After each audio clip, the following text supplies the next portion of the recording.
Welcome to our channel. This is Jim from RV4x40.com. Today we're going to cover some more of our trip in Alaska. Earlier we had gotten from Dawson Creek, where the Alaska Highway begins, and ended up in Dawson City, which is off of the highway, but it's a far more northern route to get into Alaska. From Dawson City we're going to cross the Yukon River, go down top of the World Highway, and enter Alaska at the northernmost land port of entry into the country, which is just outside of Chicken, Alaska. Chicken's a very small town, and it's a very interesting little town. If you ever get a chance to go there, you'll see what I'm talking about. From Chicken, we drive back down through Alaska to take up the Alaska Highway again, really at its end. From there, it's another highway into Fairbanks. So that's the travel we're going to do today. Take you across the Yukon River by ferry, which is an interesting ride. Very small ferry. Very limited space for RVs, so there's a big waiting line to get across that. We'll show you that, show you some of the scenery along top of the World Highway. Once we get to Fairbanks, which is an interesting town, it has the record for at least any major city in the United States of the widest temperature extremes. 99 degrees is the highest temperature, and I believe the lowest temperature was in the -60. So it's around 150 to 160 degree Fahrenheit switch between their hottest temperature and their coldest recorded temperatures. Very interesting place. It's not the widest extreme in Alaska. That's a little fort area somewhere else. Then we're going to take you on a riverboat cruise. It was one of the more interesting things that we did. It's a paddle-wheeled, stern paddle-wheeled boat that takes you down the river from Fairbanks back to another river and then turns around and comes back. You'll see some sights along the way, and we'll talk about those as the video plays. We hope you enjoy our next leg in the Alaska tour.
monitors at any point. You'll always be able to see what's going on there.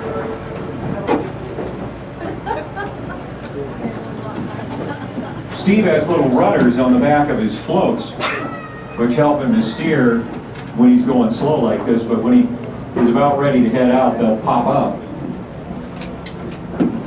And we'll know he's ready to get going. And 1 out of every 78 Alaskans is a licensed pilot, by the way. That turns the whole state into your backyard. When you have a plane and a license to fly, because there's tens of thousands of miles of river out there, over 3 million lakes.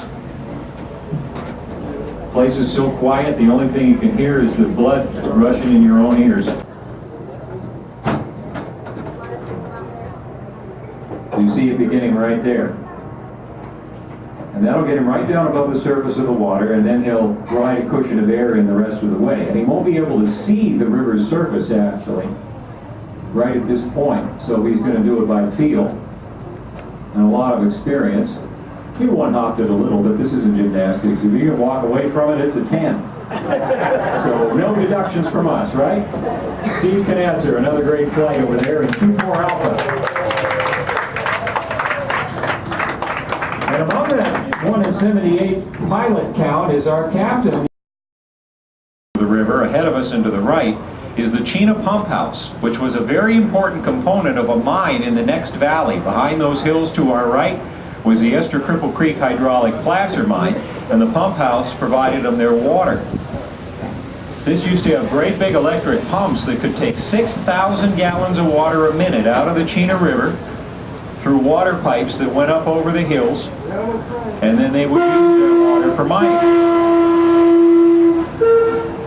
And then all the water they took out of the Chena would flow right back down into it through Cripple Creek, Alaska, which is this little cut in the bank ahead of us and to the right. And that creek may not look like much, you can see it on your screen, but we point it out to you because Cripple Creek is the richest gold-bearing stream in the history of the entire state. Not just this region, the entire state. $100 million in gold when it was only $18 to $24 an ounce. It's about $7 billion at today's price. So now you tell me you don't want to grab a pan and go give it a try. Lamont, and that's David and Susan's eldest daughter. And here they come. I hope those brakes are working. Look out. Yeah! Another good run for Trevor.